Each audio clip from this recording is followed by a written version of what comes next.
Hello guys, ভিডিওর শুরুতে সবাইকে নমস্কার। এখানে নিয়েছি সয়াবিন। আমি গরম জলে সয়াবিনগুলো ধুয়ে জল থেকে পানি ঝরিয়ে তুলে নিয়েছি। এখন এগুলো আমি এভাবে চিপড়ে পানিগুলো ফেলে নিতে হবে। আমি এখন এগুলো মিক্সারে মিক্সড করে নিয়েছি কাঁচামরিচ সাথে দিয়ে, আর দিয়েছি হলুদ গুঁড়া, মরিচ গুঁড়া, ধনিয়া গুঁড়া, জিরা গুঁড়া, আর দিয়েছি সাথে একটা ডিম। এখন সবগুলো উপকরণ দিয়ে ভালো করে এগুলো মেখে নেব। আমি কিভাবে আজ সয়াবিন রসা রান্না করি সেটাই শেয়ার করব। মাখানো হয়ে গিয়েছে, এখন চুলায় কড়াই বসিয়ে তেলটা ভালো করে গরম করে নিতে হবে। আমি বড়ার মতো শেপ দিয়ে সবগুলো এভাবে ভেজে তুলে নেব। যারা সয়াবিন খেতে পছন্দ করো তারা একবার হলো আমার এই রেসিপিটা ফলো করতে পারো, কারণ সয়াবিনের এই রেসিপিটা খেতে কিন্তু অসাধারণ। মাছ মাংস ফেলেও এই সয়াবিনের রেসিপি যদি থাকে সবাই চেটেপুটে খাবে। এভাবে সবগুলো ভেজে তুলে নেব। সয়াবিন দিয়ে অনেক ধরনের রেসিপি তৈরি করা যায়। ভাজা শেষ, অবশিষ্ট তেলে আমি আলুগুলো গোটা জিরা ফোড়ন তেজপাতা দিয়ে ভেজে নিচ্ছি। আলুগুলো যখন ভাজা হয়ে যাবে তখন এখানে দিয়ে দিব পেঁয়াজ কুচি আর ছোট একটা রসুন কোয়া। রসুনের পরিমাণটা কম দিতে হবে। এখন সবগুলো ভেজে একসাথে এভাবে একটু ব্রাউন কালার করে নেব।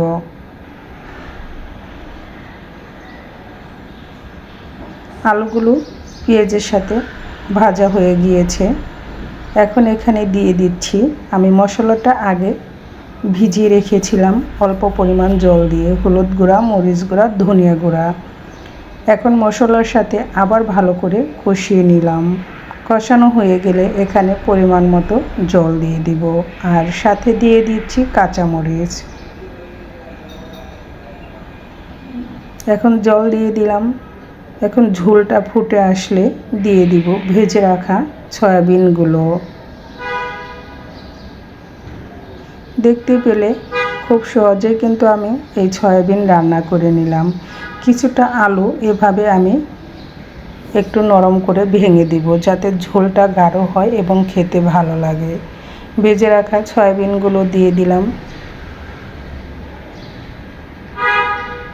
এভাবে রান্না করলে খেতে কিন্তু খুবই ভালো লাগে, মাংসকেও হার মানাবে।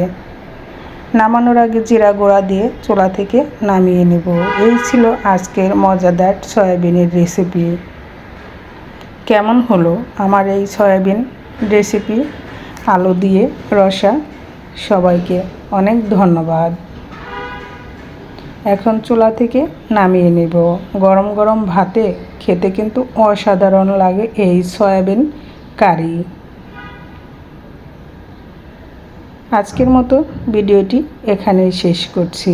সবাই ভালো থাকবে, সুস্থ থাকবে। আবার দেখা হবে নতুন ভিডিও, নতুন রেসিপিতে। আমি নূপুর সাহা, ঢাকা, বাংলাদেশ থেকে আজকের মতো এখানেই বিদায় নিলাম।